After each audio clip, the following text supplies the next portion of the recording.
This is Wild Bill, and you're in studio, guess what? Studio A. With me, probably not live, but live enough. And I'm bringing you a grain of salt. And this grain of salt is, some people probably think I'm meddling in their lives, but I ain't. These are things that I'm dealing with myself. And because I live in this earth and in this life, I am subject to have problems.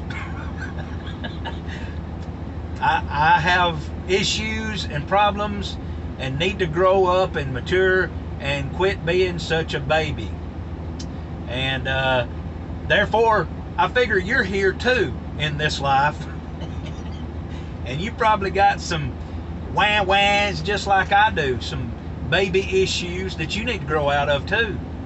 And one of those big ones that's hard to get rid of is worry and fretting and anxiousness. And I've pulled over because I want to read you a passage that I copied down in my trusty handy dandy little notebook here. But basically the whole thing I've been talking about comes from Luke 12 pretty much, and you can look at the whole chapter, book, look at the whole Bible, and it's all talking about the same thing. Do not worry, do not fret, have no fear, on and on and on. And I'm wanting to talk to you about something that I saw in Luke 12 recently, and maybe it'll help you. It's helping me. And it says, do not seek what you shall eat and drink, and do not keep worrying, for all these things the nations of the world seek, but your Father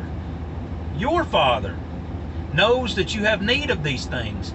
But seek for his kingdom, and these things that the nations seek after shall be added to you.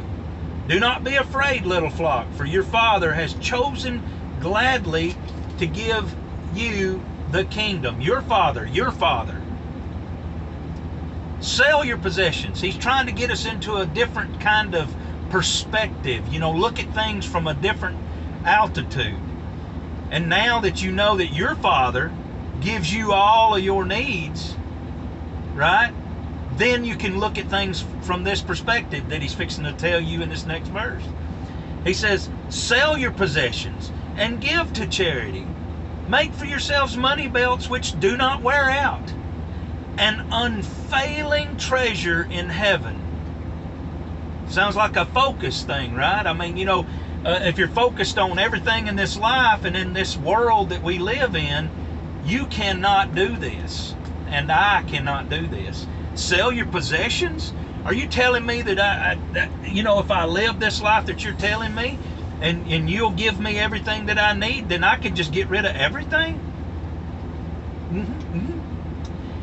He says, make for yourselves money belts which do not wear out, an unfailing treasure in heaven. Never fails, never wears out, never empties out, where no thief comes near nor moth destroys. Now here's where I want to get to.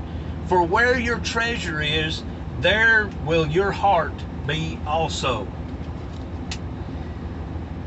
I'm telling you, that's a lot to digest, and that's a whole different perspective than what we're used to as people that live here in this rotten here and now.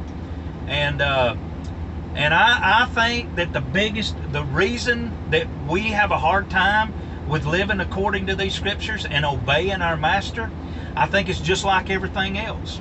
The reason we have problems in obeying him in anything is because we've been lied to. We've been bamboozled. We've been falsely taught with false teaching. We have gotten ourselves into a place where all of our focus is on things of this life. And what happens is we get lied to enough, and they get our focus on the things of this world. We get deluded with this world, and then all of a sudden we're living in delusionment because none of that comes to pass that they have promised us. But I think that the big key factor here in these verses, in this chapter, And what he's trying to get us to see is the reason that we can't obey that commandment of do not worry is because it's a heart matter. And this whole passage is about where your heart is. He says, be anxious for, do not be anxious in this passage. He says, do not keep worrying. He says, do not be afraid. So the ability to respond in the positive in this matter is a matter of where our heart is, where our focus is, where our love is, and our desire, and what we got our heart on. And so if our heart is fixed on earthly things, it's impossible to obey the Scripture. If our hope, if our hope is fixed on the resources of this life, no wonder we can't obey. If we're dependent on the big barns that we build to hold everything we got in order for our future to be taken care of, no wonder we worry. It's reasonable. And if we have to take care of ourselves, because nobody else is going to, then it's reasonable to worry. It's reasonable to be anxious. It's reasonable to be afraid. Because, let's face it, and you know it and I know it, we all know it, ain't nothing in this life secure. If you think things are secure in this life, you ain't been here long. Because things tend to change rapidly here. And this world is full of trouble. And and Jesus said in this life you're going to have trouble. So that's one of the promises of God right there. And this is the way of life in a fallen world. And so the question is how is it possible to live a life without worry and no fear and no anxiousness?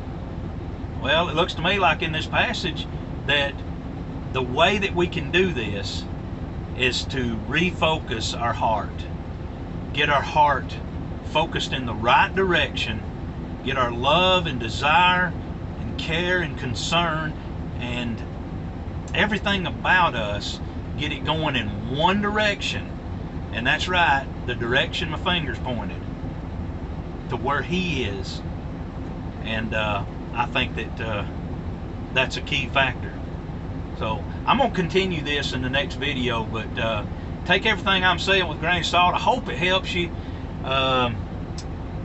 It's helping me.